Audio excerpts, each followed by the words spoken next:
Hey you. Good morning and evening all you Rabbit 3.9 vigil holders and lurkers waiting on the next video to hate on it in the comments.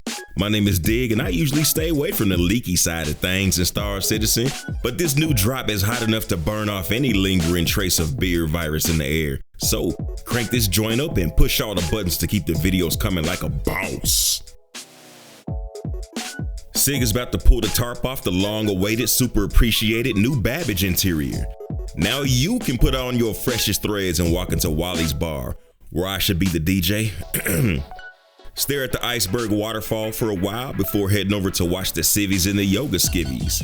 Take a jog and check into your new hab overlooking the icy city. It's so pretty. Get your shopping spree on in MicroTech's version of the Apple Store and then walk around in Winter Wonderland. What's a terraform planet gone wrong without some moons to stare at it from a distance? Calliope, Clio, and Euterpe. Yeah, that's how you pronounce them. I don't care what you heard in the Star Citizen video, man. Anyway, those are the fresh new moons to touch down on, complete with new caves and missions to get jiggy with. So backpack up and hop in your rented prospector to pillage these virgin resources. Since we're talking about mining, the mining heads that have those empty sub slots now have something to fit in them. Equip your favorite mining head that has sub item slots and throw in some components to help you pierce those minerals a bit quicker or more efficiently. Don't get too attached to the one you just bought though.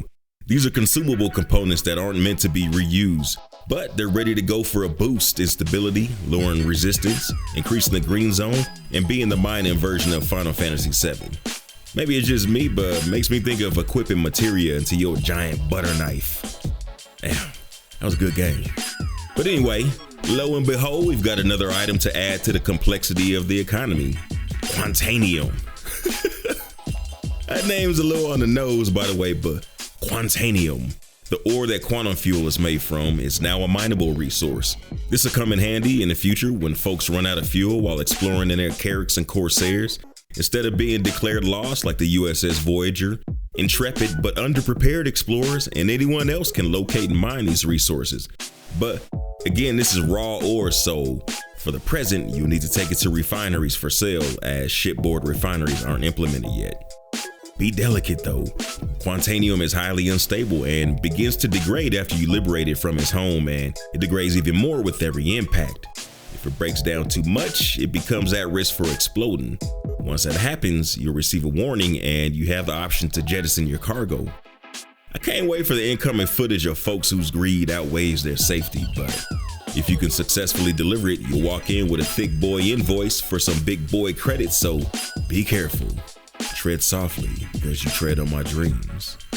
Also, we got the new prison transport mission, but I already dropped the video on that, so moving on. Tired of going through your Mobi-Glass to swap out your weapon attachment? Well, the CIG have something in store for you. The personal inner thought system is receiving an upgrade to let you swap out attachments. Just hold down that F key and put your 50x scope on your pistol. But wait, there's more! The system has been expanded to let you do almost anything from switch flight modes to performing emotes so you can dance the dance of the mamushka. These are accessed via the wheel menu or holding F and clicking surfaces just like when you fire up your engines manually like a boss. If you've been keeping up, you're aware of the new player status system. Every location is no longer room temperature, so your health, stamina, and oxygen levels will be tracked and have a direct effect on you. To maintain your equilibrium, you gotta eat, drink, and dress for the weather. This won't be a huge, tedious chore. You may have to eat once during a several hours long session and maybe drink a bit more than that. A few of my commission members are resisting this addition, but they'll be alright. And so are you, my citizen. These attributes will follow you from session to session, and since we don't have Ready Player One haptic suits to vibrate our washboard stomachs when we're hungry and do weird things to us when we're cold, they'll be added to the player visor. What about when we're running naked through the fields of MicroTech? Environmental suits will be available for purchase to keep the elements away. They look a bit like armored atmospheric diving suits, and the last time we saw them in the PTU, they were a little on the expensive side. I think it was maybe $100K for the helmet, just the helmet, if I remember right. Who knows what they'll cost at release though, but they're good if you want to explore services, stay alive while you're doing it, and remove a comma from your bank account. But hey, it ain't tricking if you got it. On the make life easier side of things, a store ship function is being added in. Hopefully this will make it easier to swap out components since ships need to be stored or claim to do that. CIG has also dropped a bug bomb on some things. Bridge seats to no longer get stuck, beds on the 890 and reclaimer should work, Carrick headlights should work, repairing and refueling were addressed, and the look behind function should no longer be blocked by your ship's interior. Other bugs were stomped on, but I'll let you be pleasantly surprised on arrival. I don't know if this will change before it's official, but illegal missions are receiving a 50% increase, so crime really does pay. But you'll go to jail if you get caught. The Kleischer prison system is coming to Stanton, and if you're like me, you're gonna go out there and get tossed in the clink just to see what it's like. The submit system isn't ready to go, so after a bounty hunter or the space cop shoot you to pieces, you wake up either on a prison barge or in prison where you'll be issued a nice cozy little inmate suit and a weak sauce multi-tool that you can use to go work off your debt to the verse society.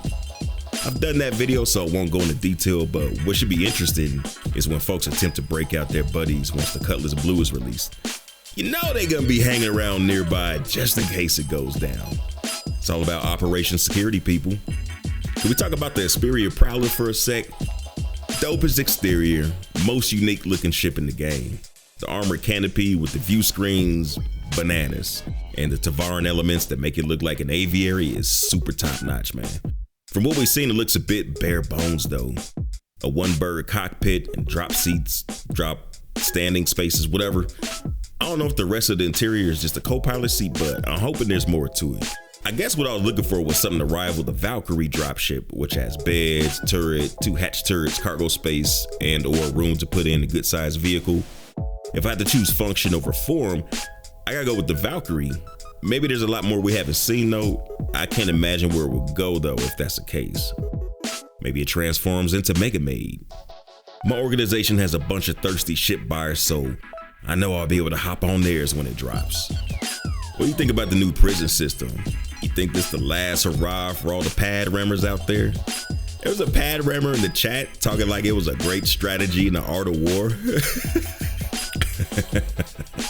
You think this is it for him and folks attacking defenseless miners, minding their own business? This is just the beginning for pirates. If the rumors are true and the multi-tool gets a tractor beam function and cargo survives explosions, well, the time has come to hire escorts, people. I've already done it with commission members. Better to pay somebody than lose hundreds of thousands of credits, or are you just gonna roll the dice and hope for the best? Think about it. Shout out to producer extraordinaire, Ike the Subliminal Show Nuff. Good looking out, big homie. You are appreciated, man. Shout out to all the fams supporting the Dig That and Space Sim Arts. Salute to Commander Blackout, Diedrichs, The Mother, Bussa Boy, Anthony Jackson, Guillotine Girl, SM, Generalissimo, Commander Dr. Digital, Space Pirate McMorgan, and Zayla Maru. Much appreciated, fam. My name is Dig That, and that's my time. Fly dirty citizens.